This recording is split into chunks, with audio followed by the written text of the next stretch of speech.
Good evening, I'm Hafiz Marzukhi. Iran's strikes hit Tel Aviv's stock exchange, causing extensive damage.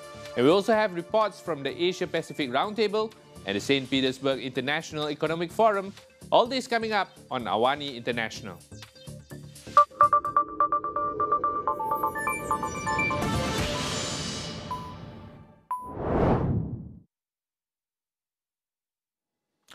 Iranian missile strikes hit multiple sites across Israel, including Tel Aviv, where the stock exchange building was damaged. The attacks caused significant destruction to offices, businesses, and homes, with a major hospital in southern Israel also hit. Paramedics at the scene reported at least 25 casualties. Iran said it was targeting a nearby technology park it claimed is used by the Israeli military.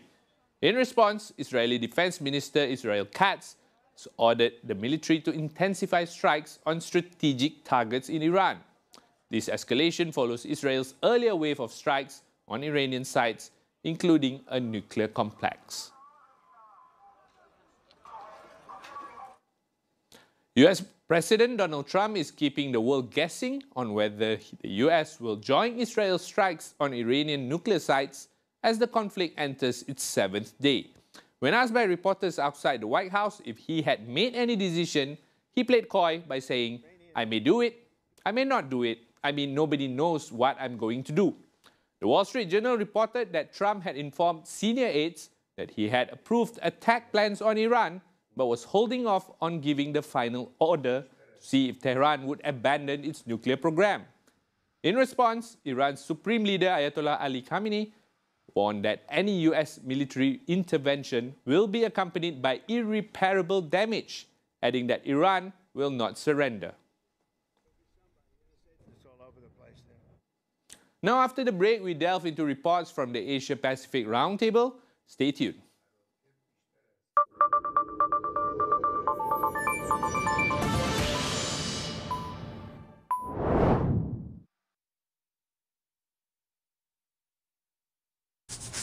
Kelima datang lagi? Mungkin shampoo anda tidak 100%. Mari kita lihat. Gunalah Head & Shoulders menghilangkan kelimomo sehingga 100%, membasmi kegatalan, melindungi kulit kepala sehingga 48 jam supaya kelimomo dan kegatalan tidak datang lagi. Head & Shoulders. Dalam membawa setiap berita, semestinya yang penting adalah untuk membawa pelbagai sudut sesuatu cerita itu. Yang pastinya suara akar umum, terutamanya suara rakyat, harus diberi ruang. Kami di Astro AWANI sentiasa komited dan juga bertanggungjawab dalam menyampaikan berita yang seimbang, konstruktif, terutamanya kepada seluruh rakyat Malaysia. Saya Jasmine Abu Bakar. Dan saya Ihsan Yahya. Pastikan AWANI 745 dan Sinar AWANI menjadi pilihan utama anda. Bila petang macam ni, malam mesti macam ni. Susah tidur. Bukan sekadar pewangi fabrik biasa. Gunakan Febreze. Melawan bau hapa. Untuk wangian setiap hari.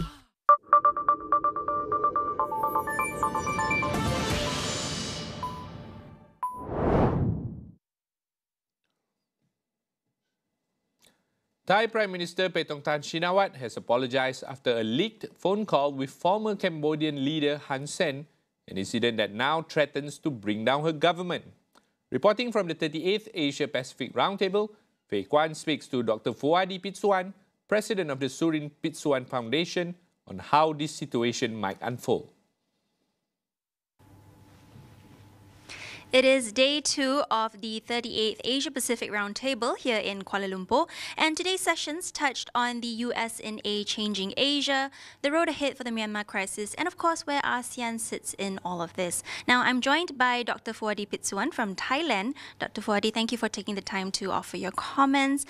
Now, when we're speaking of Southeast Asia, I think it's important to address recent developments within the region, and that's how the Thai Prime Minister Paetongtarn Shinawatra now faces mounting calls to resign after a leaked phone call with former Cambodian leader Hun Sen. Now, it's triggered anger within the country. Of course, a key coalition partner has left, and other coalition parties are set to meet to discuss the situation. I'm curious for your comments. What is the likelihood of Thailand heading towards a snap election just barely 2 years after the last one? I think the possibility is real, is there. But there are different scenarios that could take place. Snap election is only one of the options, and snap election would only happen if the PM chose to dissolve the parliament. But the PM could also resign, like forcibly resign, and someone else within the same governing coalition take over, right? And then that could be another scenario. A third scenario is which everyone is fearful of, many people, observers are fearful of, is a potential unconstitutional intervention, either from the judges or from a military faction. And I think a lot of calls now from both sides. There are those who want the military or some judiciary to step in, or those that are fearful that this would happen, this would derail democratic process. So there's this battle in the public arena as well of what the military, the independent institutions, including the military, should do in this crisis. Not wanting to let history repeat itself and not prolonging political instability that has plagued Thailand. In that sense then, how do you see the Prime Minister recovering from this, or is an eventual exit inevitable? I think it is difficult for her to recover, but just moments ago before we conducted this interview, she came out to give a press conference with military uniform people and her cabinet members, including foreign minister, to signal some confidence and also apologize. Right? She's playing that card that she did something wrong and then ask for forgiveness. I think that could work, right? I think they're trying. It's a crisis management right now, and when we will see what the result of it. But it definitely hurt her a lot. But despite this, despite whatever the PM said in the conversation with Hun Sen, Hun Sen's role in all this should not be overlooked, right? His release of the tape, he posted on Facebook and said that he sent to 80 people. That is not something diplomatically correct, right? And it is not an etiquette that international leadership should conduct diplomatic affairs. And that actually would inform how other ASEAN leaders engage with Hun Sen from now on, including Prime Minister Anwar and other leadership in ASEAN. If any conversation with Cambodian leadership, either Hun Manet or Hun Sen, could be leaked, what does that mean in terms of Cambodia's credible commitments in any agreement, in any meetings? I think this hurts Cambodia as well. I don't think it is a win, a victory in terms of international reception, international reputation for Cambodia either. So Cambodia has a problem. Our PM has a problem. Our independent bodies, military also have an issue. So I think everyone can step back a little bit and see how this unfolds and see the misstep, the mismanagement, and I hope everyone learn from this crisis. Yeah, definitely, we will be closely monitoring for future developments. Thank you so much, Dr. Fuadi.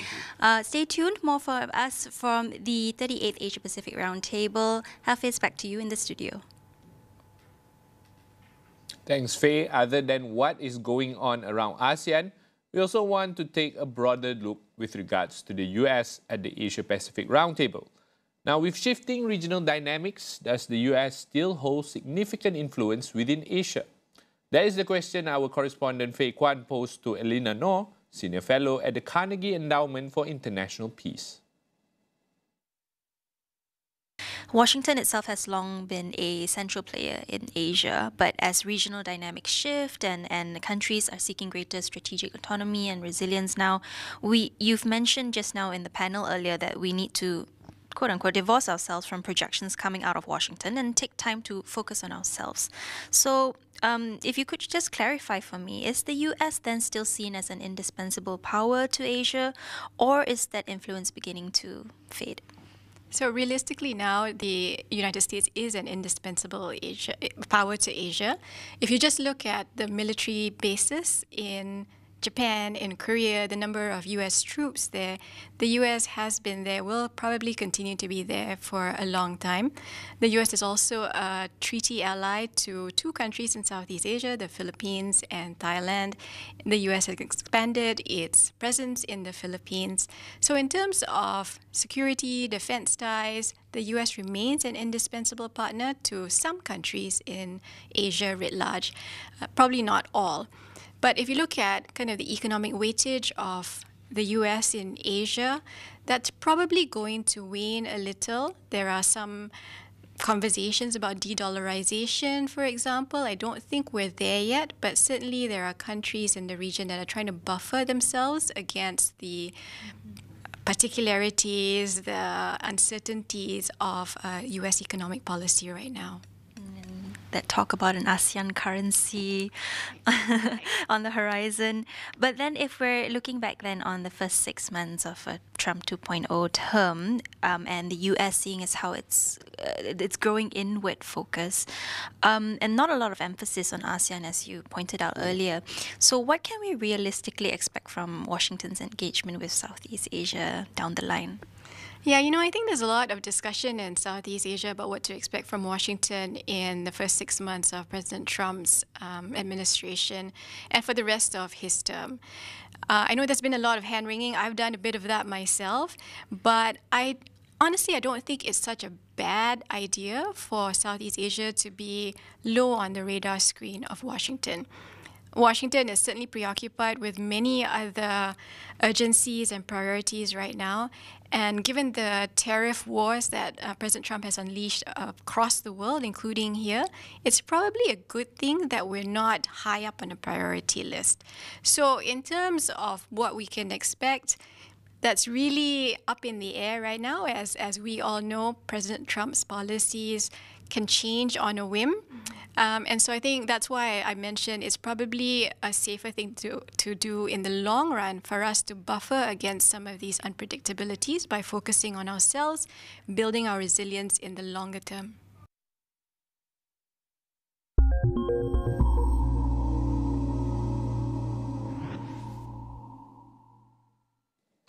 The St. Petersburg International Economic Forum 2025 was expected to spotlight economic recovery, innovation and global partnerships.